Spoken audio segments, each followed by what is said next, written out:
afternoon, wherever you are. Good day. We are so happy today on February 11th, 2015 to welcome you to episode 21 of Changes. I'm Sally Ember, Edd, an author, a blogger, and a host of this Google Hangout that is simultaneously on YouTube and is archived there. And today's guest is author and historian Janet Oakley. Welcome, Janet. Hi, how are you? It's really exciting to be here. And tell us where you are. I live in Washington State, so I'm practically up to the border, a little town called Bellingham. Bellingham is a town I'm actually familiar with, even though I haven't been there, because when I was a very young adult and about to become a mom, I learned something called the ovulation method of deciding whether or not to conceive naturally or whether or not to not conceive naturally by following our cycles and learning about all the different parts of women's health. And the person who wrote the book I used and the organization was based in Bellingham. Oh, wow, that's very interesting. I kind of remember our girlfriends doing that, even in college. It's not the rhythm method. It's actually scientific and works very well, and I used it for many years, but that's how I know about Bellingham. So wow. You're here today because you are the author of lots of things, including nonfiction as well as fiction, articles and curricula and all kinds of other stuff. So we were talking before we started about how you came back into writing books, but it sounds like you've been writing all your life. How did that all get you into the world of writing?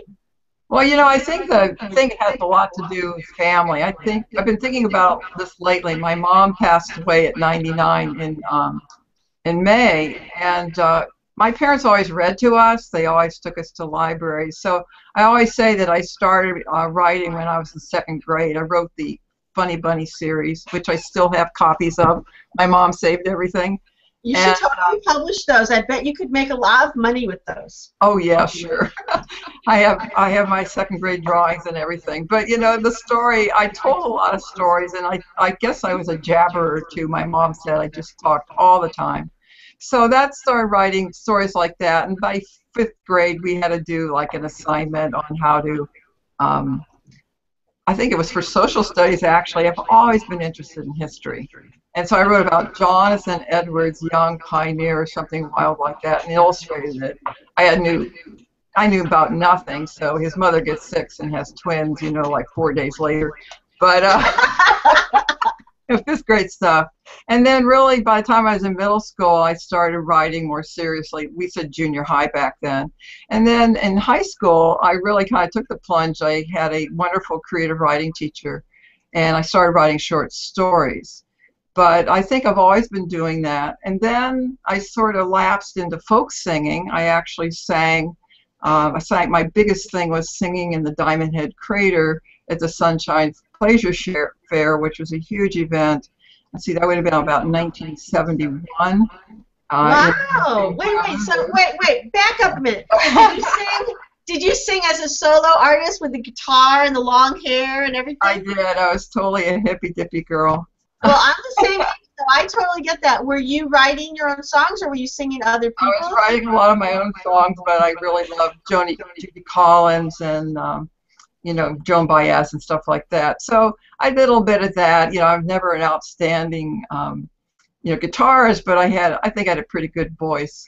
But that sort of led to, I had written a thesis for my history degree, so I had the the proper way to research things and stuff like that. So to make a long story short, I just had this dream, literally, about a guy being left in the snow and being discovered. And that was the beginning of a novel I called The Yossing Affair. And I am hoping to get that out sometime this year. But now you pronounce that Yossing, but it's spelled J-O-S-S? Jossing, and it means Yossing is how you say it, and it means patriot in Norwegian. And I knew nothing about Norway. I told my friend about this scene, and she said, "Oh, you should write it down." So I wrote it down, and I brought it back to her because she had editing skills in her background. And she's, oh, you got to keep going. Oh, so that's when I went to the local public library. So that's the beginning of writing novels, historical novels. So it And that started was, from kind of a dream? I had this dream, and it was, I wanted to write about someone who had, and I don't know where I got the idea. There's a great World War II movie called Five Graves to Cairo. I don't remember who's in it anymore, but it was a guy, he acted like he had a club foot or so. It's a very famous movie. It's in black and white. And I don't know if that was inspiration. Someone said, oh, I watched a bunch of Earl Flynn movies, you know, like The Moon is Down, all this stuff. But anyway, I had this dream, and then I wrote it down. And it was about a 3.5-year process of doing research. I ended up interviewing men from the Norwegian men's choir in my community who had been in occupied Norway, because my historian background in story was that you've got to get it right. And you Wait, back up a minute. There's a Norwegian men's choir in Bellingham, Washington. We have a lot of Norwegians in my state. You know, they came for the logging, they came for the fishing, and so it was the Norwegian men's choir. And at the time, they had immigrated here in the 50s. So I was interviewing, you know, 70-year-old. I was in my early 40s, I think, when I started the project, and so I was interviewing people older than me. And that's so interesting, because you made it sound like, oh yeah, we have a Starbucks and we have a grocery store chain and we have a Norwegian men's choir. Like, you just made it sound like it was totally regular. You know? It's an interesting town. I mean, it's a university town. We are listed as one of the top 20 places in the country for writers to write. And I don't know if it's because of our brain that you just get down to writing. I belong to about 4 different writing groups. But anyway, that's how that got going. And I think I talked earlier that an interesting topic is, where does story come from? Because that was an unusual way to get going on a story. And I absolutely love the characters, because I wanted a character who had a disability, I guess because the movie Five Graves to Cairo. And so I had this person decide he would be deaf, pretending to be deaf. And lo and behold, the very first thing that I uncovered was a book called Blood on the Midnight Sun. It was partly written by a professor down in Tacoma, Washington, which is south of Seattle, and another professor in Norway. And they're just stories about World War II in Norway. And one of the chapters was on Conrad Bonnie Svensson. And he was the minister for the North in Norway. And it's a remarkable story. They had this program starting in the 1890s about the deaf. They had deaf churches, they had deaf schools. And during the war, he was one of the people that behind that. But he also works for Sivorg. Sivorg is Sivorg, and it's the civilian side of the resistance in Norway. And so he was going around all over. So see what happens is you start researching, and then all of a sudden you go like, wow, well, that's really cool. And you just start going for it. I have to say that I'm doing a new novel. I'm kind of basing it on my great-grandfather, who was a Union surgeon. But I saw this picture about crinoline smuggling, and I just had to have that scene in my novel. It doesn't make any sense that I have this in this novel that's going to be set. It starts at Gettysburg, but it comes to the Northwest. But it's just so odd that I just had to have that in wow, that's so cool. Well, we have a visitor who's telling you how lucky you are to have so many writing groups in your area. Laura Lee Lenoff, thanks for visiting. And I was just thinking that myself, that is really a remarkable number of writing groups to have in the city, and that you belong to 4 of them. I belong. Do you have shout-outs to them, and are they aware that you're on the show today? Are you going to send them the archive? One of the group is Red Wheel Barrow Writers, and they're a wonderful group. And Laura Kalpakian, she's a nationally known novelist here in Bellingham, and she and 2 others got behind that. That's Laura right there. You good luck today. She's sure that you're going to do splendidly on our conversation. Thanks, Laura, for visiting earlier. I hope you're able to watch today. But anyways, that's part of the group. That group's kind of fun because we meet once a month, and essentially it's to drink wine. And then we have 12 people that can read 5 minutes. It's like vicious, you know. You set the timer for 5 minutes, and there's some incredible writers in that group. So that's a fun, playful group. I'm actually been a member of a critique group for 12 years. Our group is about over 12 years old now, and we follow what's called the UW rules, University of Washington rules, and it's a special way of critiquing. I had belonged to another group where you had to read everybody's, 10 pages and then get together and talk about it. But the University of Washington rules is that you come with 5 pages. You can't have a group any larger than 6. You can't have it any smaller at a meeting than 3, because what you're going to do is one person is going to read their 5 pages, and you're going to have small tablets, and you're going to write. So you're going to write positive comments. I put another thing down at the bottom called questions. That's part of this group idea. And so the question is, like, maybe the person's sitting in the car, and one scene they have the cigarette, but they might have it on the next scene. So you ask a question, or he said, whatever it is, and it's to be helpful. It's not to be pouncing on the person. So this group was started over 12 years ago. The people that started, Sherry Brummel was one of the persons that started it, but we all had finaled at the Pacific Northwest Writers Conference that year. And I think that year I had finaled with the Yossing Affair. I've been working on this novel and, getting it out and done and pitching it and querying it for a long time. But anyway, we got together, and we have met every week, every Friday, for over 12 years. That is amazing. I would love you to do a blog post about that on your own site, or even guest post on mine about that group and its process and what you've learned from being in a group that's been meeting for such a long time, about groups that critique each other. I think that would be very valuable, because a lot of writing groups flounder, or they just sort of randomly follow rules that they've heard about. But you seem to have a lot of experience in a variety of processes, and this one sounds like it really works for you. I'm excited to learn more about it. Yeah, it's a really good. That one is like my soul group, because we've met, and we do get down. Sometimes we've been down to 3 numbers and it isn't working, because you have to have a quorum. The rule is that you have a quorum of 3, so 2 people are listening to the other person read. And I always staple when you're done, you go around and read off of your little notes, and then you hand them over to the person who did the reading, and you have all these comments. It's like editing and helpful. I've been working on the crinoline scene now for 3 Fridays, because something wasn't quite right. That's the most I think I've spent with a group in trying to organize something like that. But that is my core group. And then another group I'm in. Wait. Before you go on to that, but just for the people who don't have a lot of knowledge about historical costumes and clothing, spell the word you're using, crinoline, and tell us what that is. Okay, crinoline. It's C-R-I-N-O-L-I-N-E.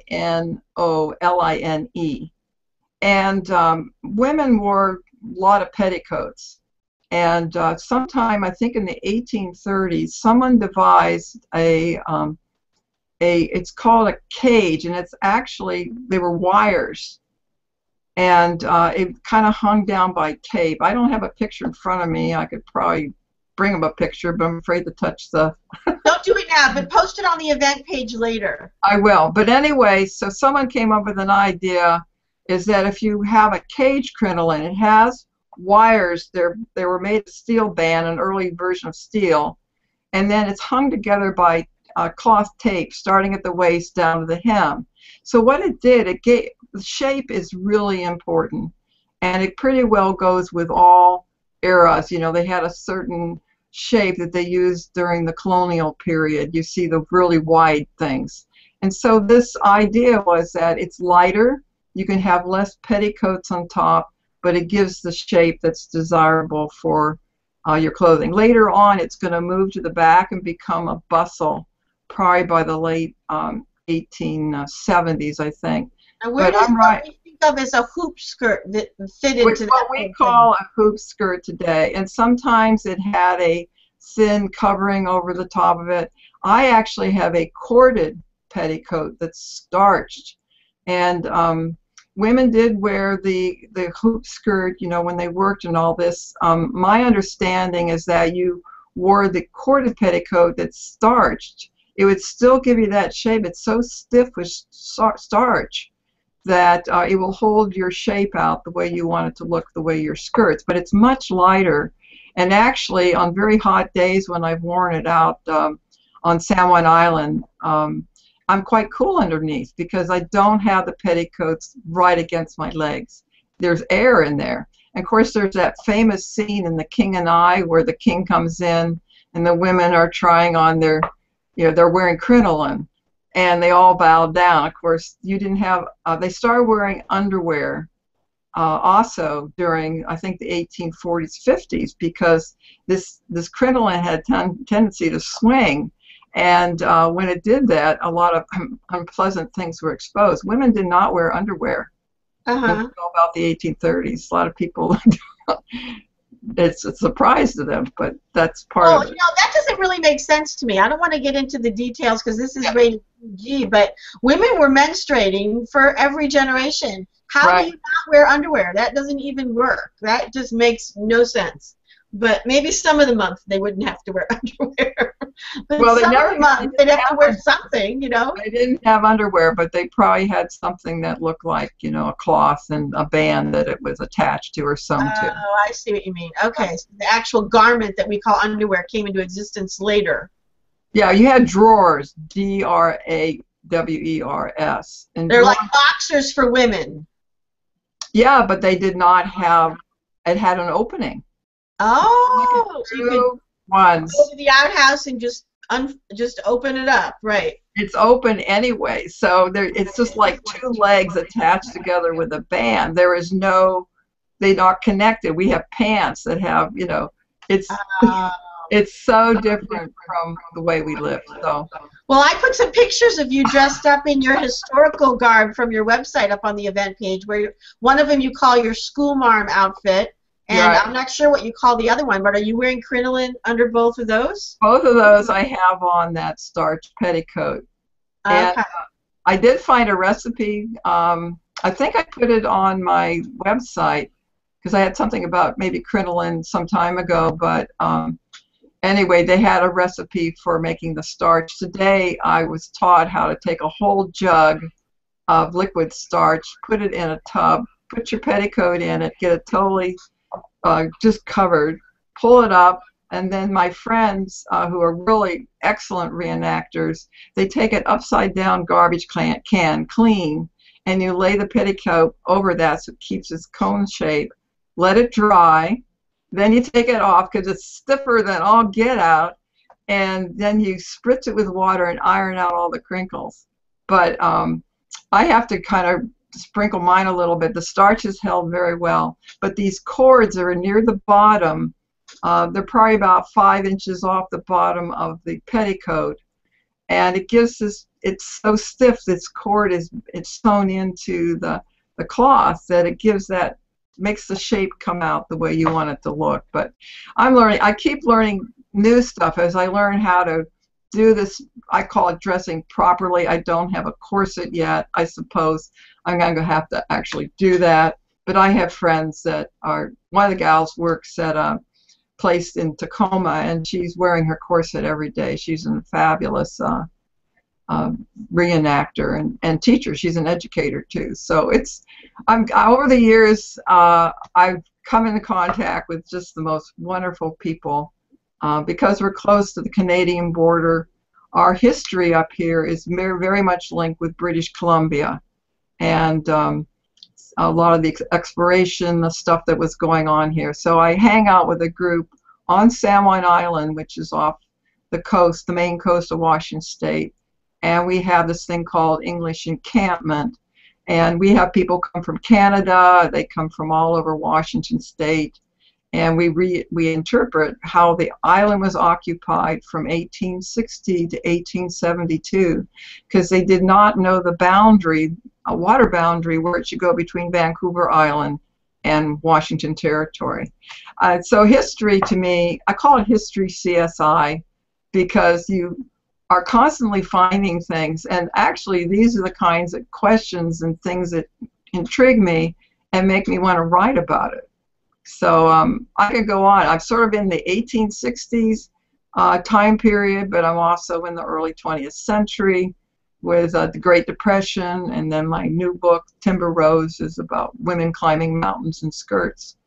So you keep Sounds finding. like a terrible idea, by the way. And I'm thinking as you're talking that my feminist ire is being rising for this whole conversation, because I'm just thinking, why would any women willingly go through all of that travail just to get dressed? It just sounds ridiculous. Men weren't doing that. You know, it just makes me so furious. I don't understand. And I understand your fascination with it because it's an historical period.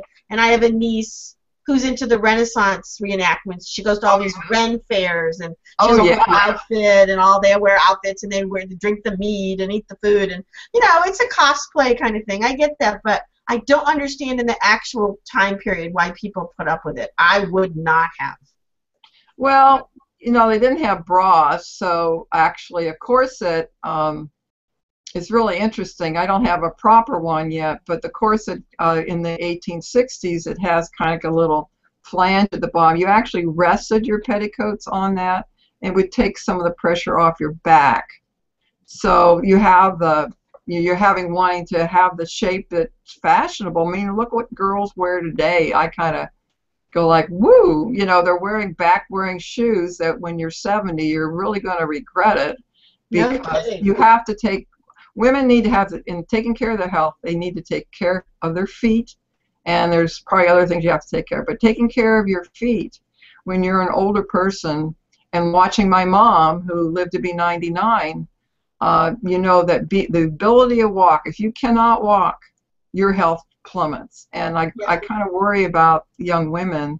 So fashion in your time period, I mean, it's happening right now, what you wear and you don't wear. And, you know, shape has always been part of it, you know. Well, it is, and it's really understandable from the point of view of wanting to look good. I really understand that.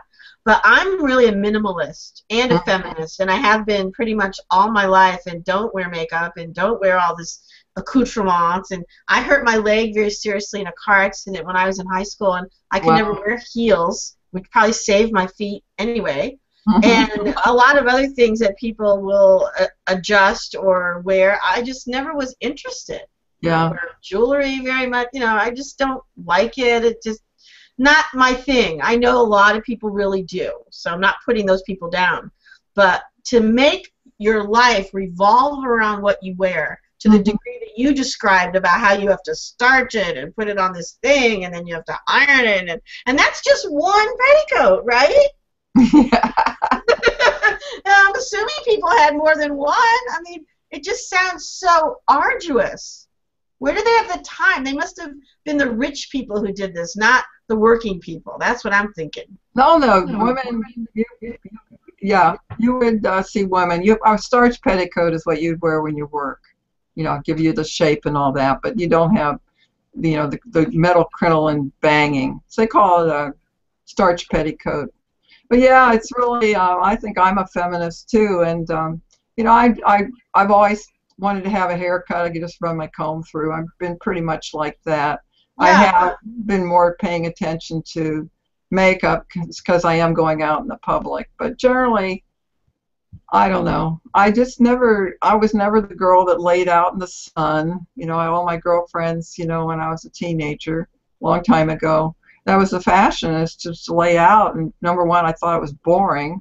And number two, I always got sunburned. I grew up back east. I don't know if you know that. I grew up in Pittsburgh, and I was born in Washington, D.C. So I grew up back east, although my parents are Northwesterners.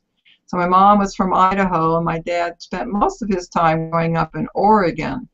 But they met at the University of Michigan campus just before the war. So I have, and that's also part of my writing story, because I have had Western relatives in my mom's side of the family, and then my mom and dad, when they were in high school, their mom, my grandma, moved to Michigan, so I have a lot of relatives in Michigan, and then our family also has very deep New England roots, which I'm pretty proud of, and that's also been a history journey that started with my Nana, my mom's mom, wanting to know about her family and where they came from. And What part of New England were they in? They're in Newburyport, which is in Massachusetts. Yep. Yeah, I've been there. I lived in New England for 25 years. I lived in every state. Wow. Yeah, well, Newburyport is really fun. That was a quest that my Nana came all the way out by train from Boise, Idaho in her 80s because she had done this genealogy research and had found her ancestor. And if you know the Sweat Isley Tavern in Newburyport, that's my ancestor. He was responsible for running that ordinary in 1670. Wow. And did they go to Plum Island? Were they part of that group too? He came in 1638, so he's like 2 years later. But he did come on the Constance. His name was Hugh March. And actually, my goal is to raise money and go to England in 2016 because I want to go to West Titherley is how you pronounce it, and that is where he is supposed to come from. I want to solve this family mystery that's been going on since, like 1920, to figure out the right group of parents of Hugh March. Do you know why they came to the United States? Were they escaping or looking for new opportunities or criminals or religion, or what was the reason? Well, a lot of people came for economic reasons. Massachusetts. This is not Massachusetts Bay Colony yet. So we think he came over indentured to his brother, and then worked in that area. I can't remember his age. He was still a young person, but I don't know. He might have been in his 20s, I guess. But a lot of these groups that came, they worked for a company. A lot of people don't realize that the early colonies were businesses, and that's one of the ways you got over. And after your indentured was over, then after 7 years, you could do what you liked. So, but I think the first group came to Plum Island. I know he was on Plum Island, and then his grandson, his house is still standing. That was built in 1701. That house is still standing, and that's in Greenland, New Hampshire. Wow. And he was very into I've always been intrigued, the March family in Little Women. March was a very well... Greenland or Greenfield? I'm sorry, what? Did you say Greenland or Greenfield, New Hampshire? Greenland, so Greenland. It's actually, I didn't realize it. I saw it for the first time when I was a teenager when my Nana came east. We all took her up there, and I have to tell you the joy on her face when she saw the actual places that are still standing. I mean, it's a miracle they're still standing. And this made of stone, and do they have stone walls around the property and all that? All of them are wood. Wow. They do have stone walls. And then Greenland is very close. I realized as an adult because I went there and did some different kind of research about 7 years ago. But I didn't realize how close it was to Portsmouth, New Hampshire. And actually, this ancestor, his girls went to a finishing school in New Hampshire. So the March family was quite well known. And I just think it's so intriguing. There's a March name in Little Women. Yes. And then the funny thing is that in the 1840s, I think he's the great grandson of the original guy. He lost the farm, and we really have a story in our family where they lost the farm, but it's still standing there. It's a private residence, and it's really fun. Again, I think that early story, my mom telling the stories, my Nana lived to be 99 too, so I had a jump in generation. My Nana was born in 1875, and but she had my mom at 40. Yes. And this will drive you nuts. She was told by her doctor that if you wait to 40, you'll get a girl. She had 4 boys. I know, it's crazy. And my mom was the apple of my granddad's eyes. They were in their 40s when they had my mom. And my uncles were actually doughboys in World War I. So Tell us what doughboys are, because I don't remember what that means. well, a doughboy is a name that they gave to a soldier, U.S. soldier going into World War I. I don't remember where that idea came from for the name, but they call them doughboys. D-O-U-G-H, dough, like bread dough. Like in dough, like in bread. Yeah, doughboy. Okay. All right. Well, one of the things I was thinking while you were just talking was that I am Jewish on all sides of my family, and I consider myself to be unusual because my grandparents on both sides were all born in this country. Oh, so wow. we came over in what they call the first wave because of the pogroms in Eastern Europe and Russia, getting away from the Cossacks. And so in the late 1800s, my great-grandparents came here, and then they had children that are my grandparents and their brothers and sisters. And that was all into the Midwest because St. Louis was the biggest city at that time, and a lot of Jewish people came there. It was bigger than New York City in the late 1800s, and Chicago was the next biggest, and so that's the two places my family settled, and then went to Louisville, Kentucky. That was the third place. So those three places were the main areas that a lot of Jews settled. And when you were talking, I was kind of feeling envious, like, I can't go back further than that in this country. 1800s, late 1800s, that's as far back as I can go, because everything else happened in what we call the old country, and all those cities were raised by the Nazis or raised by the Cossacks or have been totally transformed. And I'm sure I couldn't find one thing that came from my families from back then, you know, or earlier. So you're really lucky to have that ability to trace your physical roots. But, you know, you might be surprised that there is something, you know, you can do so much. I have a friend, of course, a Christian, but they came from Slovenia, I think is where they're from, and she was able to go back to the village. There's parts where there wasn't a lot of World War II activity and get bombed as much, and she was able to find, you know, actually a house that her grandfather had come from. But he came over like probably 1911, so much later than your relatives. But that's really interesting. I have one of my friends is really sad. All her family is gone because her parents were musicians, and they went to Israel in the 1930s, and they tried to get their parents to come with them, and they didn't come, and they all died in the Holocaust. Right. And I can just tell that she grieves for that. I am very fortunate that we not only have story that's told verbally, but we also have records. And both my great granddad was a Union surgeon. He was at the Battle of Gettysburg, and that's the other storyline that has also probably got me to write one of my Jonathan Edward Young Pioneer. I think that came from when the first time we ever got to see his journals, which we got about 1959 is when we got the journals that he kept, you know. And so family story, I have to say, has also kind of triggered the what if, or gee, I could go ask this person, you know, questions, because even my Nana was alive when I was working on my thesis for my BA in history. I could ask her questions because they came out of Kansas, and eventually they were literally homesteading up in Idaho, I think about the time it turned to state, but she was in all the territories, Indian Territory, you know, New Mexico Territory.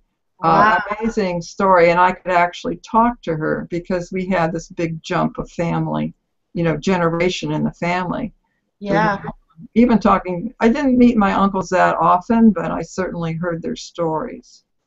Well, one of the things I think you're talking about that's so interesting, because I've had a lot of guests on this show that would share a similar story of the origins of one or more of their books, would be that we come to our creativity through dreams.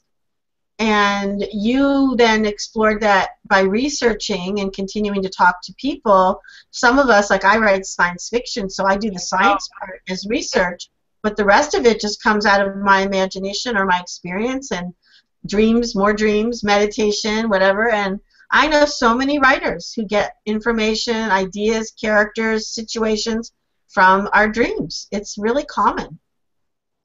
I don't know, maybe I think even daydreaming too, you know, where you're awake. I think that was kind of an unusual thing. You know, that sort of got me. My friend encouraged me to write, to go that way, but it obviously had been on my mind. Kind of a story idea had been on my mind. I think the stuff lately, well, the novel I worked on next was Tree Soldier. And my mom had always told me about the Civilian Conservation Corps. Because her uncle had a very remote ranch north of Boise. I mean, it was really, I went up there in the 50s when it was still gravel. And as a second grader, it scared the living daylights out of me. I did it again after I graduated from college in the 60s, late 60s. And the road was better, but it sure was wild getting up. But she told me about these boys from New Jersey that had shown up by her uncle's ranch. She could hear the bugles, the kids getting up for reveille, and occasionally they came down to her uncle's store. So that's a story into thing. And I know you had asked me a couple of weeks ago when we were setting this up. You got all excited because I was writing a fantasy science fiction about dragons. And I'll have to tell you about where that came from. It was a very disturbing picture that was going around on Facebook probably last summer. And it was about this beautiful elephant that had been poached. And this great, beautiful thing was on its knees, but the face was missing. And you just see, they just took everything for the tusks. And we were all yakking about it. I'm on a lot of writer groups on Facebook, too.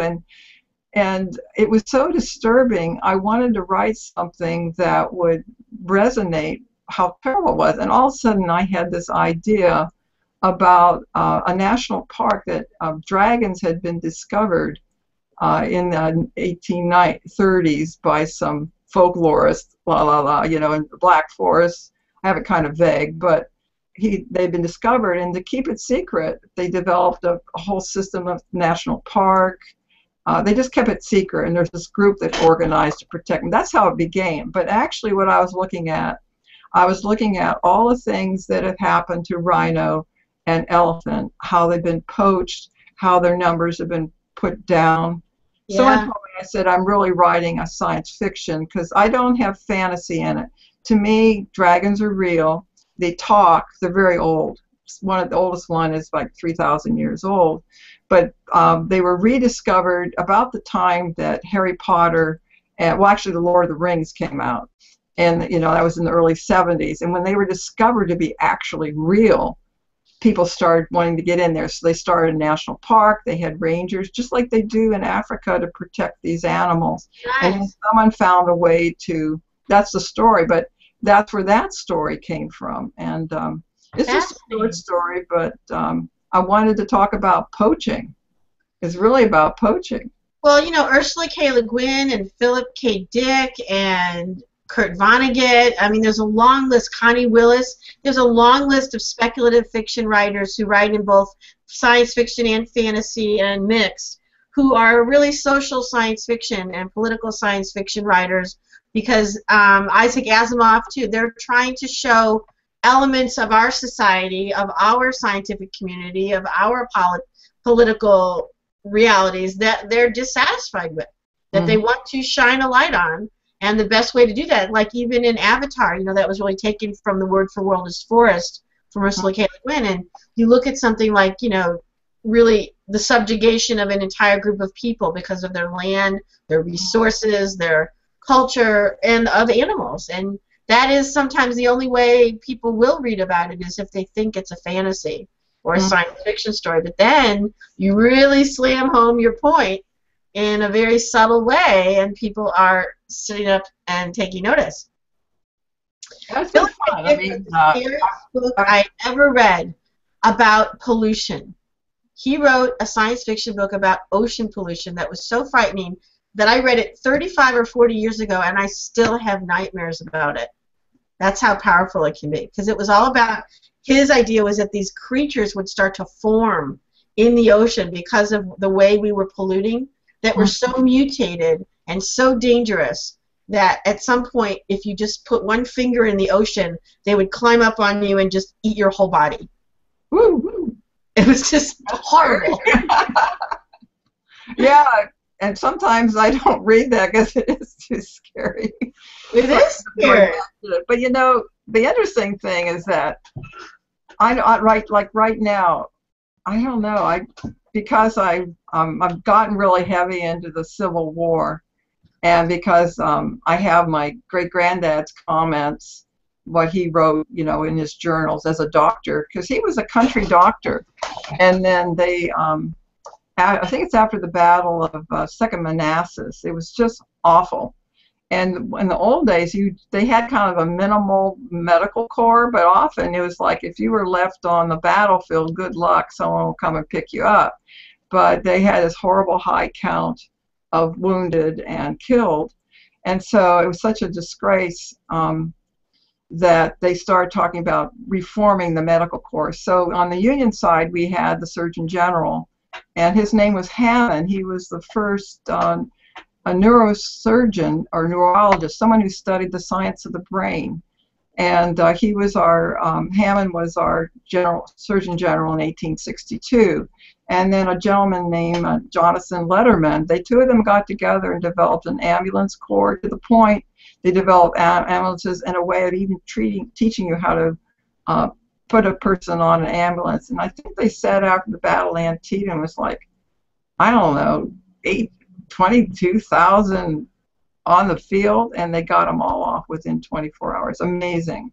Wow. So my great-granddad, I think, we actually, a museum in Gettysburg, they're doing an exhibit on surgeons that were at Gettysburg, and they found my great-granddad's test scores for getting into the medical corps. They actually went around and tested people through their medical society, and he was in a little tiny place in western Pennsylvania. That's where he came from.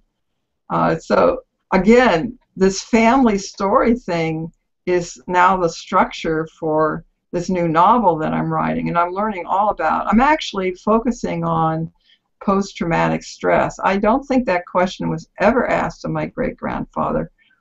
He was in the worst places as a surgeon, and I found out that an assistant surgeon, they were the ones that had to figure out they developed triage under Letterman and Hammond, and right.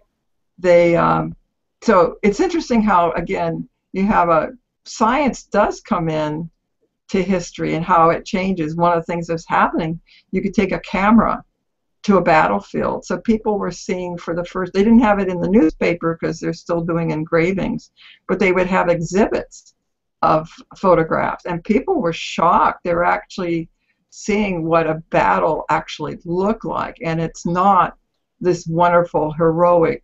No, it's in all the poetry, and it's awful. It is awful. It's so. Now, you were talking earlier before we got on the air about the Spark Museum. Do you want to say something about that project you're involved in?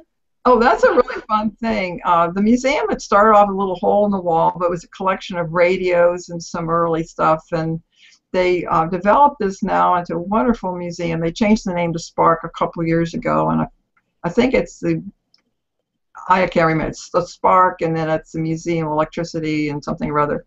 But one of the two guys went together and put both their collections. But what they do is they talk about how electricity and sound and radio all came together, and some of them are things that go back into the late 1500s, early 1600s.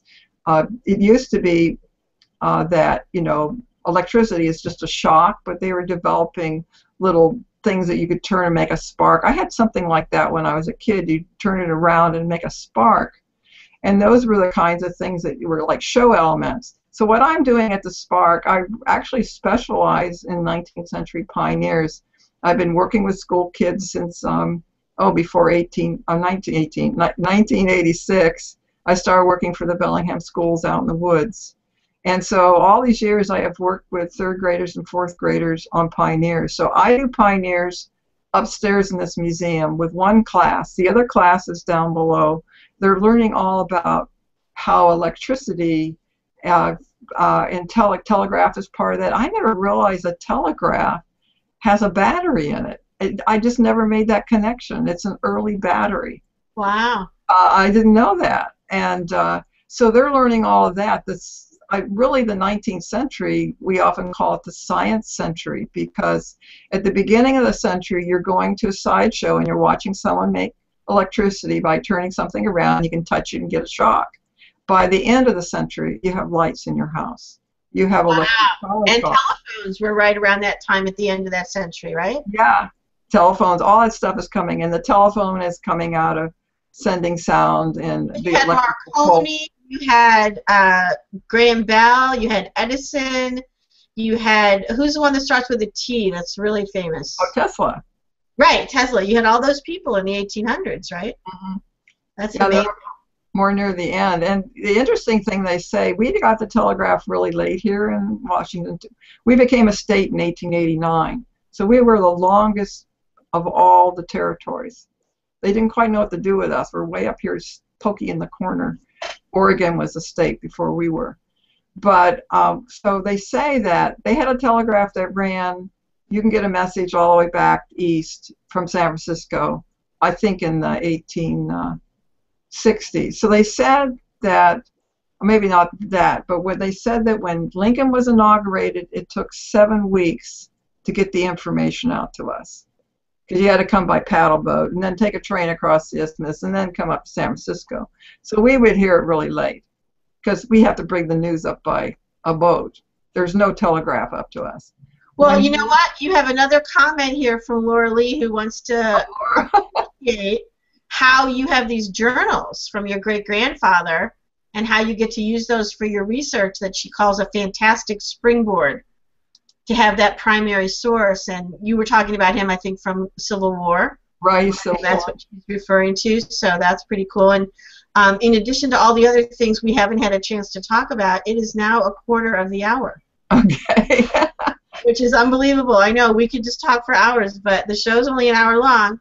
And at this point in every show on Changes, I ask the question that you get to pick out whatever part you'd like to respond to, Janet. So this question is, given all the local, personal, regional, state, national, global, environmental, political, climactic, spiritual, social, and other kinds of changes you're aware of, what arises for you in the way of hope or fear because of these changes, and which ones do you want to talk about on these last few minutes of our show?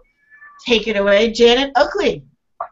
Well, I think the one that keeps coming up for me, and my cat has just entered the picture, Miss Chippy. I think the thing for me personally is that I was widowed at 55, and that had a profound effect on me. I have 3 wonderful sons. They're all grown and not here. They're all in different states. But that was, it was a big shock, obviously. It was very sudden. He died of a heart attack. And so it really kind of... So sorry. It's hard. It sucks being a widow. But you have to really kind of scramble and kind of figure out who you are. The weirdest thing that happened for me, the day after he passed, he died on Halloween too, which was another not so pleasant thing because the anniversary that keeps coming up. It was hard the first couple of years, but it was really weird. I felt like all those years I had with him, which was 31, were gone. It was like I was a student again, getting ready to go to college. It's the weirdest experience, and I've talked to other widows and widowers, and they have said it's the same thing. And you feel like a silly goose who's lost one of their wings. I didn't know where to sit at the table. I realized I'm the only grandparent on my kids' side that, you know, I have 2 grandkids, and they'll never know they're this wonderful grandfather. So there's always that process going on. But there goes my cat. Miss Chippy has decided to show up. But anyway, I'm going to get her down behind. But anyway, so that was a life-changing thing. And it was also trying to decide, oh, what do I do next? And actually, it's odd that the first thing I got published was 7 weeks later. And somehow, I always say that writing saved me.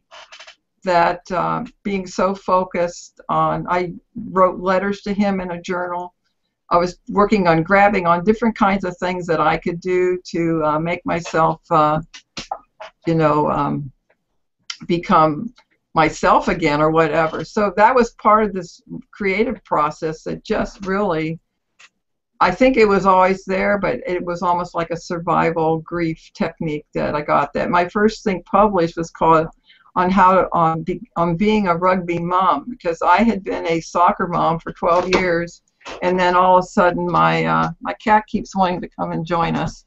Hello, Kitty. But anyway, I wrote that thing about being a one of my oldest sons became a rugby player. So anyway, that was one of the things that really made a difference, because I had to. You're constantly solving problems, and I have had wonderful things happen in the 13 years since he was gone, and it's also been difficult too because I've had to handle things. So that is a personal thing that is a change. And I think at some point all of us go through a change where you lose a spouse or maybe you lose a child. I also lost my job about 2 years before I planned on retiring, and that was another change because your job often defines you as who you are. And I had a wonderful job working at a local museum as their educator. You know, I thought, but that's another story. It actually turned out to be probably a good thing. It pushed me into doing other kinds of things. So on the personal level, that was a major change. I think the other thing too that's been interesting is I started going on social media and actually going to sites where you could put your work up. And, you know, like 2005, it was like, oh, you never put your stuff up on the internet. It, you know, gets stolen. But I met an incredible community of writers who were also, I call it throwing things against the wall. You just sort of try it to see what happens. And I think with the beginning of indie publishing, I have been right at the very beginning of it. And I think I get it. And I'm not really the best techie in the world, but I can do a lot of things. And I've become part of a writers community that's online, and I've actually met people in person. So that is a huge change as far as getting your books out. Tree Soldier I had pitched for, I don't know, probably 12 years. And people say, oh, that's a nice story. Oh, by the way, my dad was in the CCC. This would be an agent telling me this. But we just don't think that it, you know, it's quite right for us. So I actually put Tree Soldier out as a test. I said, I'm going to try to learn how to do this because I've always loved the Yossing affair. I always feel like that's my special child. But I decided that I will try Tree Soldier. So I first put it on Kindle, and then I put it through CreateSpace. And the book has won a couple awards, and what's happened is that it's a story about a guy from Pennsylvania who comes out to the Northwest. He's running away from a mistake that he did that involved his brother and the brother's girlfriend, and there's a fiery crash and all this. And what it's turned out to be is that I'm now a spokesman for the CCC here in Washington State. And I've been going around the state the last 2 years talking about the 3 Cs. And they are responsible for all our parks all the way across the United States and so on. So that's so interesting, that change in publication, that you can actually publish your work and get it out, has been really kind of mind-boggling. And I think I call it jumping. I got over the fear of just staying back. You jump in and you do it. So I want to remind people that you had something on your website that I put up on the event page about why you write about the CCC, which is the Civilian Conservation Corps, and that you heard about it from your mom and that you knew about it from your own life. So I just want to remind people there are also summaries of your books and lists of your other writing and lots of other really interesting parts about you as a writer and as an historian, and that you used to work for the History Channel. Well, what that was is they had a grant in about 2005, 06, and I think they did it in 07.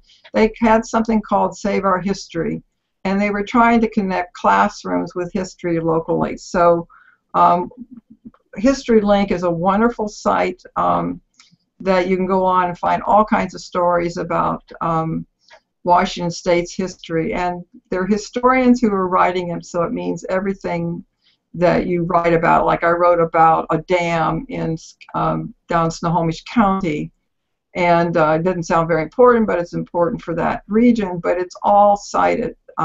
So anyway, History Link and then Whatcom County Historical Museum applied to this grant, and we got it. We were one of 27 in the whole country. Only 3 on the West Coast got the grant.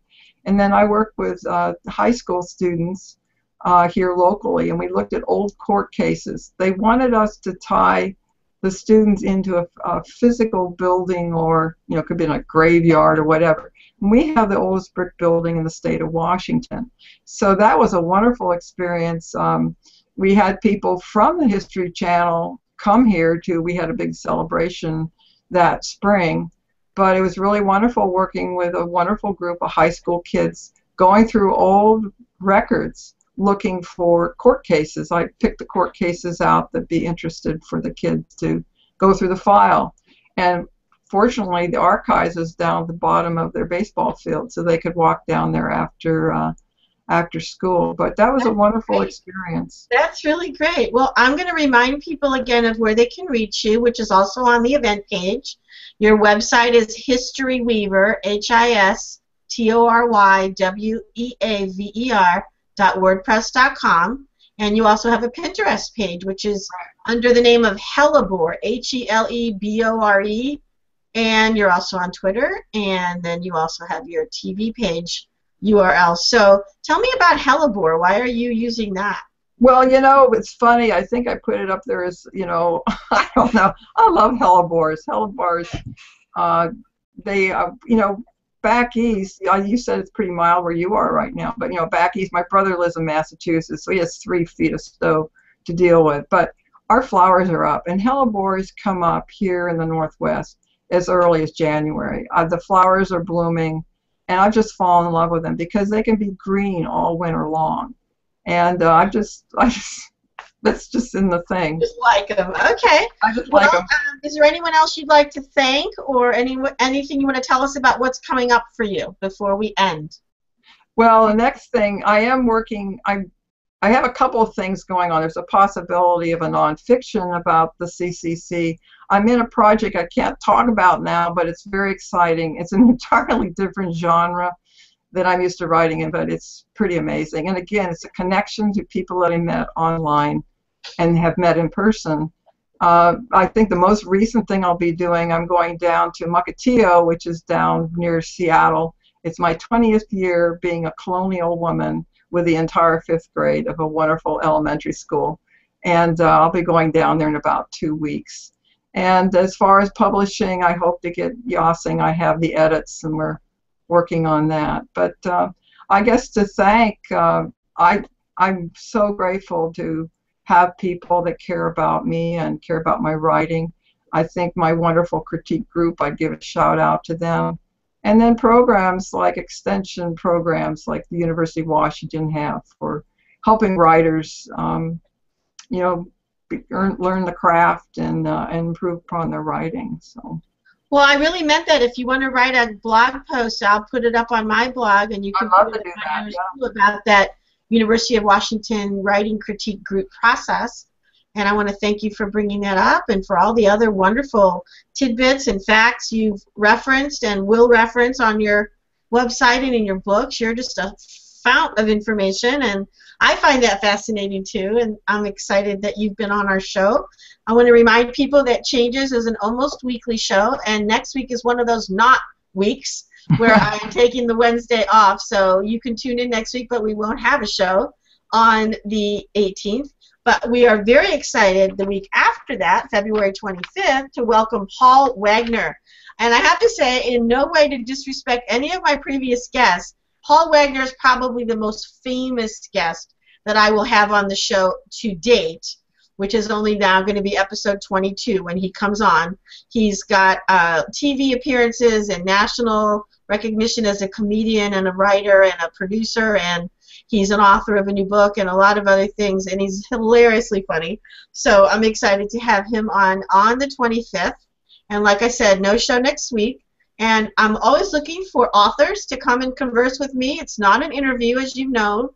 And I'm excited if you want to refer someone to us to be on my show. Go to sallyember.com and go to the Changes page. And everything you want to know is there, including upcoming shows and people that are going to be on and when they're going to be on. And I'm also excited for you, Janet, to do your next projects. Please keep me posted when I see posts. When I see posts by one of my former guests, I usually piggyback on it occasionally and remind them of this YouTube video that's going to be up for as long as YouTube exists on the Changes channel for me, and maybe on your own website or on your own YouTube channel as well. Oh, definitely. And thank you so much for doing this. Honestly, it's sort of paying attention to things that are out there, and I saw that you were doing this thing, and it's the first time that I have done something like this, but now I'm signed up to be in classrooms. I've already heard from one classroom in Wisconsin to talk about writing, so this is kind of a new thing. Great. Well, we have to sign off now, so I want to thank everybody that watched during the live show and commented, especially Laura Lee Lenoff, and thank you for your comments, Marion Spiker or Spitzer and Laura Kalpakian, even if you didn't have a chance to watch while we were live. And I want to thank everyone in the future who's watching when we're not live. Please comment on the YouTube page or send us an email through our websites. And at the end of every show, I wish you all to go well with your changes. Signing off, Sally Ember, Ed.D. from today's episode 21 of Changes with Janet Oakley. Bye.